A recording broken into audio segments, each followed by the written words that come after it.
Muy buenas tardes. El día de hoy nos encontramos con el especialista Cristian Guailinos.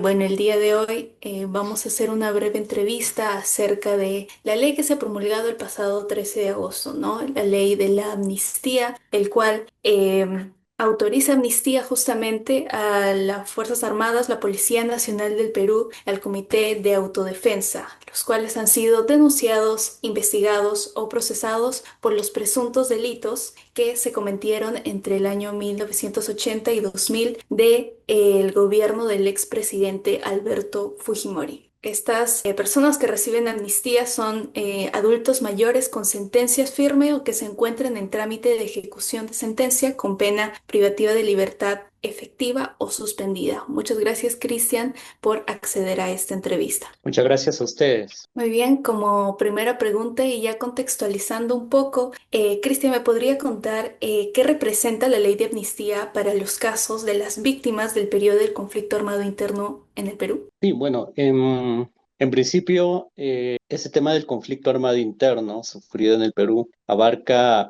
más allá del gobierno de Fujimori, ¿no? Recordemos que empezó en 1980 cuando era presidente Belaúnde, luego fue Alan García y ya luego los 10 años de los 90 con Fujimori. Pero las leyes de amnistía en sí se dieron en el gobierno de Fujimori, las primeras leyes de amnistía. Entonces, eso significó pues un retroceso total, ¿no? Una obstaculización en la investigación y sanción de los perpetradores de los derechos humanos, pero que se tuvo que ir a instancias internacionales como la Corte Interamericana, teniendo la sentencia del caso Barros Altos versus Perú en el 2001 que declaraba sin efectos jurídicos las leyes de amnistía dictadas por Fujimori, lo cual implicaba pues un nuevo inicio para las investigaciones porque en la época de los 80 casi todo, por no decir todo, era investigado por el fuero militar, no era investigado por el fuero civil, a pesar de que eran violaciones a derechos humanos de personal civil. Luego vinieron, como te digo, las leyes de amnistía y eso pues fueron casi 2 décadas, un poco más, de un retroceso total, una obstaculización total y un avance en la investigación y judicialización de los graves crímenes contra los derechos humanos. Ya a partir del 2003, cuando inicia el nuevo periodo democrático en el Perú y luego de la emisión del informe final de la Comisión de la Verdad y Reconciliación y la creación de un sistema especializado en derechos humanos tanto del Ministerio Público como del Poder Judicial, es que se inician o reinician, mejor dicho, las investigaciones y los juicios. Y es lo que, digamos, queremos dejar en claro porque no son 30 o 40 años de investigación y proceso, que es lo que alega el Estado actual y que por eso están dando esta nueva ley de amnistía, sino que en realidad pues son procesos que recién empezaron en el siglo XXI. Entonces para las víctimas ha significado pues una frustración total, una negación a un conflicto armado interno, porque así se llama, es un conflicto armado interno y no lo decimos nosotros, lo dice las instancias internacionales, no solo la Comisión, la Corte Interamericana, sino las propias Naciones Unidas, y no es solamente una época de terrorismo, o sea,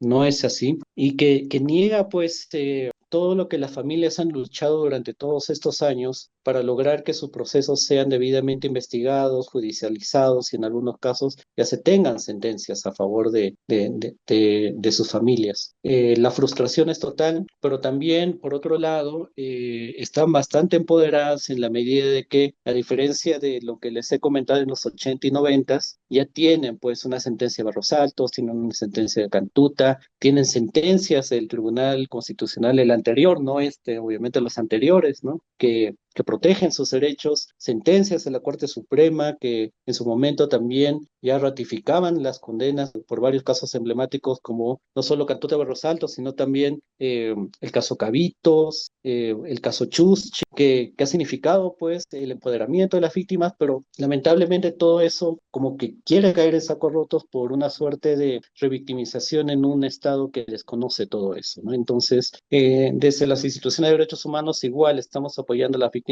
y sus familias, pero dejamos en claro que esta situación es un retroceso total a todo lo que el propio Estado ha avanzado en materia de derechos humanos en el Perú. y que obviamente afecta a víctimas y familias a pesar de los años que han ocurrido. Claro, podríamos decir que bueno, la promulgación de esta nueva ley es apoya como olvidar lo que pasó, ¿no? Durante esos años del conflicto interno en el Perú, sobre todo los crímenes atroces que se cometieron en contra de los derechos humanos para las personas, ¿no? Crímenes graves como ejecuciones extrajudiciales, tortura, violencia sexual, desaparición forzada, entre otros, ¿no? Sobre todo que no viola nada más las obligaciones del Estado peruano, sino también, como ya mencioné, los derechos humanos y los crímenes del derecho internacional. Y Ujú, bueno, ujú. usted como especialista legal de la Asociación Pro de Derechos Humanos, ¿me podría decir de qué manera esta ley de amnistía se considera contraria a los estándares internacionales de justicia y reparación de víctimas? ¿Y a qué nivel la Comisión Interamericana de Derechos Humanos? Sí, bueno, retomando un poco lo anterior, en base a lo que comentaste,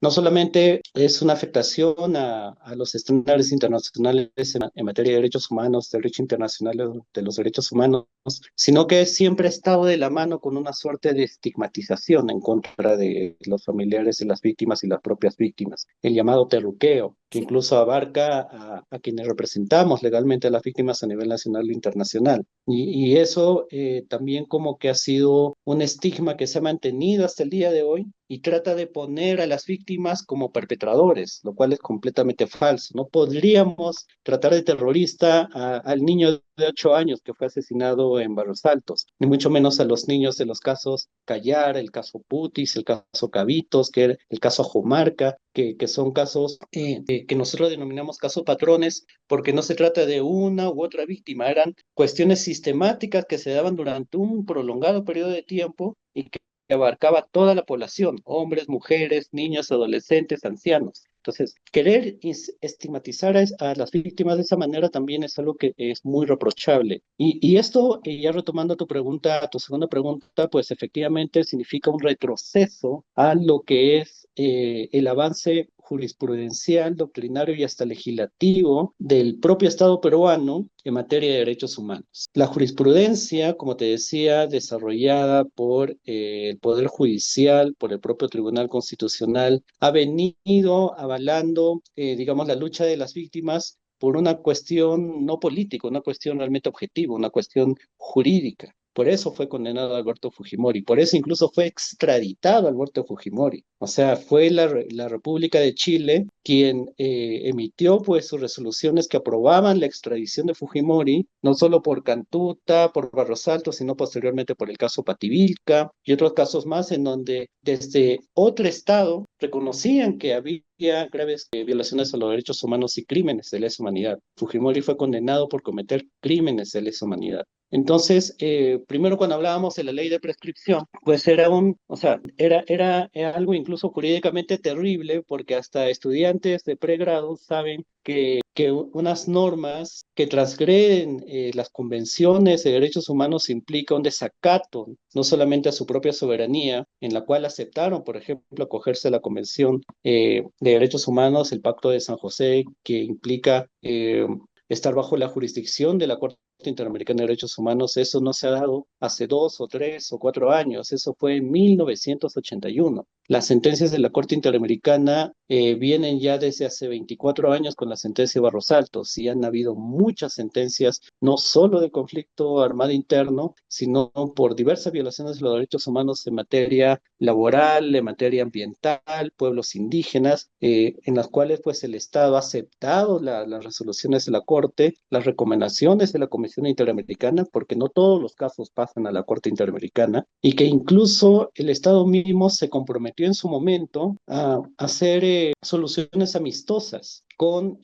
aquellas personas que sufrieron graves violaciones de los derechos humanos. Un caso emblemático, por ejemplo, es el caso de Mariela Barreto, ¿no? Que fue la agente del CIN asesinada pues en la época de los 90, que su caso fue a la Comisión Interamericana y el Estado peruano realizó una solución amistosa que implicaba reconocer su responsabilidad internacional. Entonces, todo esto que el propio Estado peruano, como decía antes, ha avanzado en materia de derechos humanos, pues significa un retroceso total, incluso a las propias a los propios principios que el Perú ha reconocido hace varios años. Y no lo decimos nosotros, y tampoco lo dice la Comisión y la Corte Interamericana solamente, que por cierto se quiere retirar ahora el Estado peruano del sistema interamericano, sino hace poco también con esta nueva ley de amnistía, el Alto Comisionado de Naciones Unidas también condenó pues la promulgación de esta norma, por lo que significaba un grave retroceso, y así está, tiene que entenderse eso, que se trata de un retroceso, porque todas estas décadas ha sido un avance de las propias víctimas, han sido sentencias emblemáticas, que no solo han significado para el país, digamos, un precedente importante, sino para toda América. Y que ahora, con argumentos que no tienen absolutamente nada de jurídicos, que son 100% políticos y una política sesgada, ciertamente, que parte de falacias, que parte de estigmas, se quiera borrar todo eso, pues a nivel internacional el Estado peruano está teniendo una imagen muy, muy deplorable y que esperemos que se pueda revertir en la medida de que también la ciudadanía tome acciones al respecto, en reconocer que efectivamente no se trata de la vulneración de la soberanía del Estado peruano, sino más bien la reivindicación de esa soberanía al defender derechos humanos y acogerse a la jurisprudencia de la Corte Interamericana. Precisamente, ¿me podría especificar cuál es la función de la Corte Interamericana de Derechos Humanos? Bueno, el Sistema Interamericano de Derechos Humanos tiene, digamos, dos órganos principales. La Ujú. Comisión Interamericana de Derechos Humanos, que es un órgano de carácter un poco más político y que recibe las peticiones, bueno, el nombre técnico es peticiones, pero que son las denuncias que puede hacer cualquier ciudadano que es parte de Latinoamérica para poder, incluso América, porque también Estados Unidos es parte de la Comisión. Entonces, para poder denunciar la violación de los derechos humanos ante la falta de justicia que no encontró en su país. Y esto es algo contra los estados, no es algo contra personas. A diferencia de la Corte Penal Internacional, que es contra determinadas personas, la Comisión y la Corte Interamericana es contra estados. Entonces, ante esa petición, la Comisión realiza un análisis del caso, obviamente pide información del Estado, y ya luego de todo eso emite un informe de fondo en donde declaro no la responsabilidad internacional del Estado peruano y establece unas recomendaciones, bueno, o de los estados en general, ¿no? Y establece unas recomendaciones para poder, digamos, resarcir esa violación de derechos humanos y aplicar políticas de no repetición. No todos los casos pasan a la Corte, entonces en la medida de que eventualmente hay otro mecanismo como solución amistosa que puede verlo la Comisión, o también pues informes de fondo que simplemente en la etapa de comisión se declara la posibilidad del Estado, pues termina ahí una primera fase. Pero en determinados casos, y bueno, esto sería una clase de derecho internacional, pero en determinados casos y muy pocos casos de todo el universo que va a la comisión, pasa un filtro muy estricto y ahí son casos fuertes que van a la Corte Interamericana. Y la Corte Interamericana ya es un órgano de carácter jurisdiccional, porque ahí ya hay jueces y jueces. Ahí ya se emite sentencia, ya hay una audiencia única, hay un proceso en la cual se interviene la representación de las víctimas, la representación del Estado y la Comisión Interamericana para sustentar por qué elevó ese caso a la Corte Interamericana. Entonces, la Corte Interamericana lo que establece, sobre todo, es la emisión de sentencias que ya no recomienda, ordena políticas públicas y reparaciones a favor de las víctimas y sus familiares, o si eventualmente, porque también hay casos en donde la Corte considera que no hay responsabilidad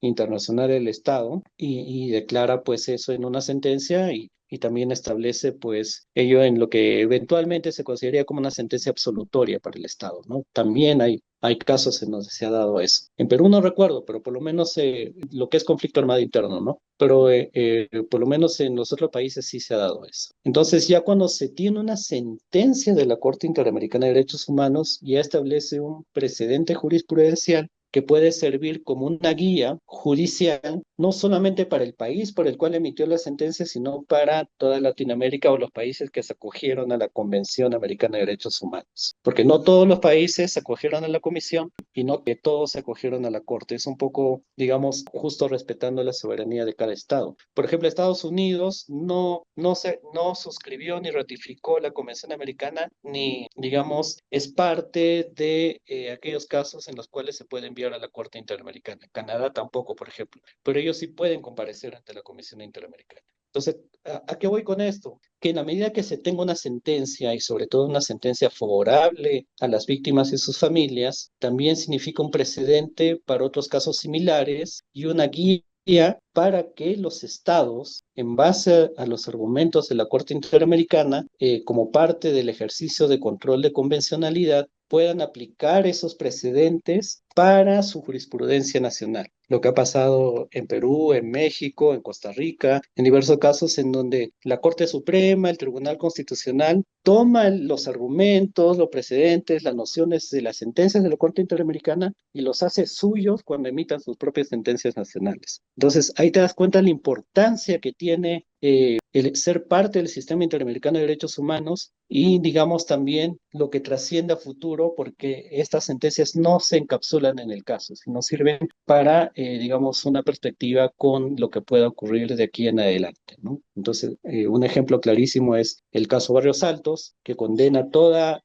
noción que impide por prescripción, amnistía y otras medidas que impiden la investigación, juicio, sanción de los perpetradores y que significó, pues, no solo para el país, sino para toda América, un precedente importante. Y eso fue en el 2001, hace más de 2 décadas. Y hoy por hoy esa sentencia está vigente en el Perú como en el resto de Latinoamérica. Y así hay varias sentencias más. Entonces, ahí hablamos de la importancia de ser parte del sistema interamericano y que por eso precisamente el Estado peruano y este gobierno lamentablemente quiere desconocer eso, porque también este gobierno, valgan verdades, el gobierno de Dina Boluarte, pues ha cometido graves violaciones a los derechos humanos en las masacres de diciembre del 2022 a febrero del 2023, que obviamente también acarrea responsabilidad internacional. Ya la Comisión Interamericana sacó un informe declarando estos hechos como una afectación a los derechos de las víctimas y que ahí obviamente pues también quieren huir de esa responsabilidad personal y de esa responsabilidad estatal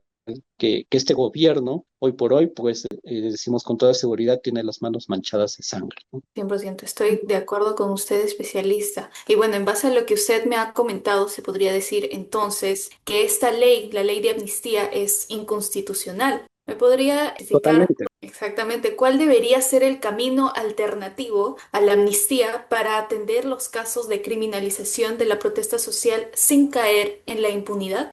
Bueno, la amnistía no solamente es inconstitucional, sino incluso va en contra es anticonvencional o inconvencional, no me acuerdo el nombre. O sea, no solo transgrede la Constitución, sino también los tratados internacionales a los cuales el Perú ha suscrito y se ha ratificado. Entonces, esto implica eximir de responsabilidad a los perpetradores, sea el nivel de la misma, sea aquel que jaló el gatillo o aquel aparato organizado de poder de los mandos y sus mandos militares o policiales, incluso llegando como fue pues en la época de Fujimori y ahora también con Dina Boluarte, que esperamos probar en su momento, que implica a los autores mediatos. O sea, es aquellos que tienen el poder de decisión sobre un aparato organizado para la violación de derechos humanos. Entonces, en principio, eso viola toda noción constitucional de los derechos fundamentales, no solo en Perú, sino en cualquier país democráticamente desarrollado y civilizado, ¿no? En cualquier estado democrático de derecho. Pero también estamos en un contexto político que definitivamente nos lleva a tener que evaluar qué acciones legales tomar. En una situación normal, se acudiría al Tribunal Constitucional para pedir que se declare inconstitucional esta norma, ¿no? Al igual que la ley de prescripción, la ley APS y otras normas más que está sacando este Congreso y este Ejecutivo. Pero estamos ante un Tribunal Constitucional que ya incluso ha desacatado una resolución de la Corte Interamericana al liberar indebidamente a Alberto Fujimori. Entonces, ahí lo que desde APRODE y desde varias organizaciones de la Coordinadora Nacional de Derechos Humanos hemos decidido es ir por la vía del amparo. Eventualmente, cuando ocurra eso, bueno, perdón, estoy hablando de la ley APSI, por ejemplo, ¿no? Ujú. Que transfiere el derecho a la defensa, iríamos por la vía del amparo para pelear esto caso por caso, porque ahí se hace lo que se llama el control difuso de la constitucionalidad, que cada juez tiene la facultad de hacer respetar la Constitución y de hacer respetar las convenciones internacionales. Y esa sentencia que sacan es solo para determinado caso. Si vas al Tribunal Constitucional, este ya es un órgano especializado y la sentencia que emite ya es para todos los casos, en lo absoluto. Entonces, ese es un peligro porque este Tribunal Constitucional pues no nos da las garantías de hacer cumplir realmente lo que debe ser. Y si saca una sentencia diciendo que la ley APSI, la ley de prescripción o la ley de amnistía son leyes constitucionales, entonces ya ningún otro juez en el Perú puede contradecirlo. Ese es un peligro procesalmente hablando irreversible que nosotros no estamos optando. Pero bueno, ya tanto el Ministerio Público como el Colegio de Abogados de Lima presentaron pues su demanda de inconstitucionalidad por la ley de prescripción. Hubo una audiencia pues totalmente lamentable. Está en las redes sociales en donde se puede ver pues el desempeño de algunos jueces que sí deja mucho que desear y con eso pues no tenemos la garantía de hacer lo mismo para la ley de amnistía. Entonces lo que se está haciendo y lo que corresponde es que estas leyes no se aplican inmediatamente, no se aplican automáticamente, la de prescripción y la de amnistía. Son los procesados, investigados o en determinada forma los condenados en primera instancia quienes tienen que acudir al juez, a la sala, a pedir que se acojan a esas leyes. Y ya es el Poder Judicial, es el que decide si aplica la ley de prescripción, se aplica la ley de amnistía y con eso los libera de responsabilidad penal. El tema está en que, por lo menos en el tema de la ley de prescripción, hubo decenas de pedidos y solamente uno ha sido amparado por el Poder Judicial. Un caso que entendemos no tenía, pues, las víctimas no tenían representación de alguna institución de derechos humanos. Ahora en la ley de amnistía también ya son varias las personas, los procesados, que se quieren acoger a la ley de amnistía. Y están haciendo los pedidos ante el Poder Judicial, sea al juzgado, sala, a la Corte Suprema incluso han hecho pedidos, pero ya depende de cada autoridad judicial si acoge o no eso. Ya, por lo menos de APRODE tenemos conocimiento, justo estaba confirmando ese dato, de que en los casos hay un caso Falconier y Sarabia, el caso Cayar, el caso Frontón, el caso Chumbivilcas, al menos son 4 casos en donde ya están solicitando acogerse a la ley de amnistía. Y en total estamos contabilizando al día de hoy, porque estos casos están cayendo, estos pedidos están cayendo diariamente, al día de hoy ya son 52 pedidos en estos 4 casos que vea que quieren acogerse a la ley de amnistía. Entonces ya queda en cada juez decidir si le dan la razón o no a ellos. Por lo menos en el caso Callar han dicho pues que van a resolver sobre eso cuando emitan sentencia. Por ende, ellos van a seguir siendo procesados. No está aplicando inmediatamente la norma.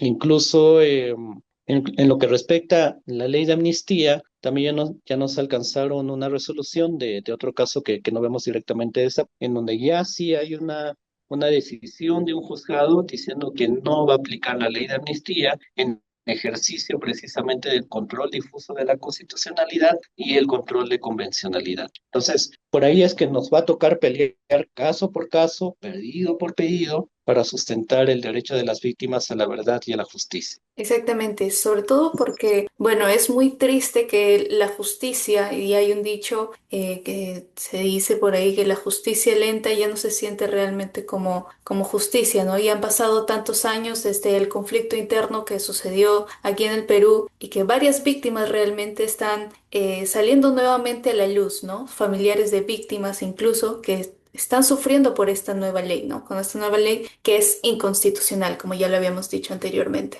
Cuénteme, ¿existen Ujú. mecanismos legales que garanticen que una amnistía no implique borrar la responsabilidad de violaciones graves de los derechos humanos? Sí, sí, definitivamente. Bueno, legalmente existe el tema del proceso de inconstitucionalidad. O sea, sí existe ese mecanismo, pero que hoy por hoy no sea el mejor mecanismo con este Tribunal Constitucional ya es otra cosa. Pero legalmente sí se tiene ese mecanismo. Lo otro, como te decía, es el control difuso de la Constitución, que se da en los jueces y incluso los fiscales mismos podrían dirimir sobre eso, porque no todos los casos están en el Poder Judicial, algunos están en la etapa de investigación fiscal, entonces ahí también han solicitado acogerse y el fiscal también puede hacer un control difuso de la Constitución. Lo puede hacer las salas, que ya son las encargadas del juicio oral en sí, que está conformada por 3 colegiados, y también lo puede hacer la Corte Suprema. Como te decía, han solicitado acogerse a la propia Corte Suprema a estas leyes de prescripción y también de amnistía. ¿Por qué? Porque son varios los casos en donde se tiene sentencia en primera instancia. Por ejemplo, el caso Pativilca, el caso Mariela Barreto, el caso Cantuta, uno de los procesos del caso Cantuta, el caso Chuschi, y hay un caso Barrios Altos también, que ya tienen sentencia en primera instancia dictada por la Sala Especializada en Derechos Humanos, pero que está pendiente de que esta sentencia condenatoria, estas sentencias condenatorias puedan ser ratificadas por la Corte Suprema, porque han apelado. ¿No? Si son ratificadas por la Corte Suprema, ya hablamos de una sentencia firme. Entonces, mientras está en el proceso ante la Corte Suprema, es que varios procesados, varios condenados en primera instancia, están pidiendo acogerse a estas leyes. Entonces, ahí ya tocará a la propia Corte Suprema también pronunciarse sobre eso. Entonces, esos mecanismos sí se dan en el marco del mismo proceso. Incluso en aquellos casos que ya tienen sentencia firme, ya ratificada por la Corte Suprema, también hay pedidos de acogerse a la amnistía por el artículo 2 de esta ley que dice que aquellos que son mayores de 70 años ya no pueden ser condenados por más que sea una condena firme, ¿no? Entonces, lo curioso es que hasta incluso los prófugos, porque hay varios condenados con sentencias de la Corte Suprema que hasta ahora están prófugos de la justicia desde la clandestinidad, parece chistoso, pero desde la clandestinidad están pidiendo acogerse a estas leyes para ya liberarse de toda responsabilidad penal. Entonces, pues sí, ya toca pelearlo caso por caso, no hay de otro y lo vamos a hacer. Y esperemos Lo realmente que estamos haciendo y lo seguiremos haciendo, ¿no? exactamente, y esperemos Ujú. realmente que todo sea para bien y por la justicia. Y finalmente, especialista, ¿usted considera que la propuesta actual responde más a una motivación política coyuntural que a un verdadero interés de reconciliación nacional? Definitivamente, o sea, no podemos hablar de reconciliación nacional. Yo he tenido la oportunidad de ser parte de la Comisión de la Verdad cuando era cachimbo. Al principio era voluntario de la Comisión de la Verdad, pero después ya formé parte del equipo de redacción del informe final y justo me tocó ser parte del equipo que veía el tomo con respecto a la reconciliación y las políticas que tenía que tomar el Estado para curar, digamos, todas estas heridas ocasionadas, ¿no? Y algo muy importante que se hablaba con respecto a la reconciliación, parte de dos puntos muy importantes. Uno, el tema de alcanzar la verdad de lo ocurrido. En la medida que se puede establecer la verdad de todo lo que pasó en 20 años de un conflicto armado interno con miles, con decenas de miles de víctimas, entonces ya podríamos hasta incluso reconocer a aquellos que en su momento han sido invisibilizados por el Estado peruano. Antes del informe de la Comisión de la Verdad se hablaba de 20.000 víctimas. Luego del informe de la Comisión de la Verdad se ha probado que son más de 70.000 víctimas.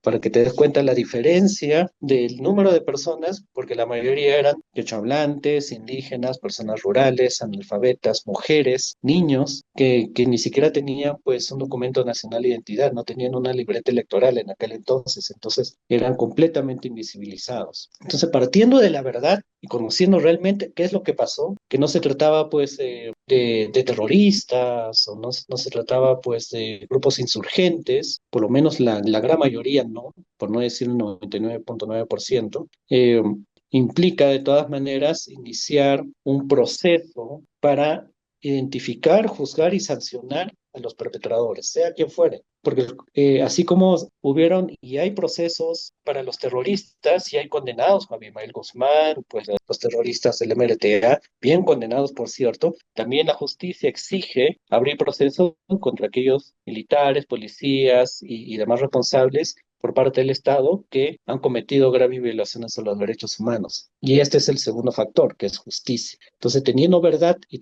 teniendo justicia, teniendo incluso un reconocimiento de responsabilidad por parte de estas personas o del Estado mismo en su conjunto y la sociedad misma de reconocer lo que ha pasado en estos 20 años, ahí podríamos hablar de una reconciliación. Pero no podemos hablar de una reconciliación por una ley, sino tranquilamente esa ley la hubiéramos sacado hace 20 años. Claro. O sea, una ley no puede reconciliar 20 años en donde hubo muchas acciones muy terribles, muy deplorables cometidas por el terrorismo, pero también muchas acciones terribles, igual de deplorables cometidas por el Estado. Entonces, eso no lo cura una ley en lo absoluto. Y que el Estado peruano, que este gobierno de Dina Boluarte, como dije hace un momento, que tiene las manos manchadas de sangre, busca con estas normas de amnistía, de prescripción, generar pues como un caldo de cultivo para que, y dicho sea de paso, hay varios congresistas, ¿no? Creo que Rospigliosi en su momento dijo que ahora están pensando sacar en una ley de amnistía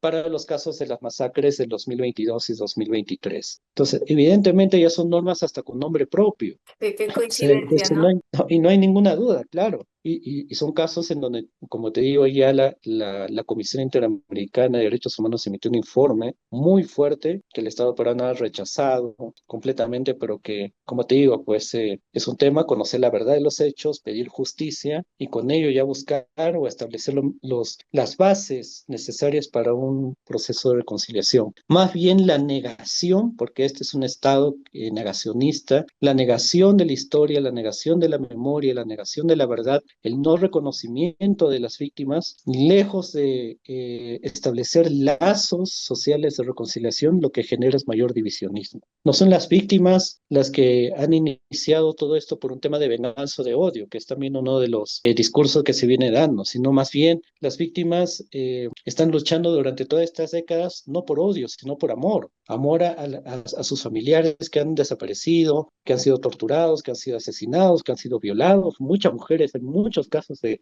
violación sexual y violencia sexual que se han dado justo ahora el 24 de septiembre. Vamos a tener una audiencia de desaprode ante la Corte Interamericana de Derechos Humanos por el caso emblemático de Georgina Gamboa, que fue violada precisamente en 1980, o sea, hace 45 años que hasta ahora no alcanza justicia y que lamentablemente el Estado peruano pues no ha sabido darle ni siquiera un espacio para que ella pueda reivindicar sus derechos. Se tiene que ir a la Corte Interamericana para poder hacer eso. Entonces, el tema político está aquí desde un inicio. El tema político está aquí para desconocer y para estigmatizar. Y lamentablemente no ha acabado. O sea, eso hay que tenerlo presente. No ha acabado. Este gobierno todavía no termina. Este Congreso todavía no finaliza. Y ya han amenazado, como te digo, para sacar otras leyes que van a seguir transgrediendo y revictimizando a las víctimas y sus familias. Y por eso es muy importante que desde la sociedad civil pueda, digamos, tomar conciencia, no solo sensibilidad, sino tomar conciencia de lo que viene pasando y establecer pues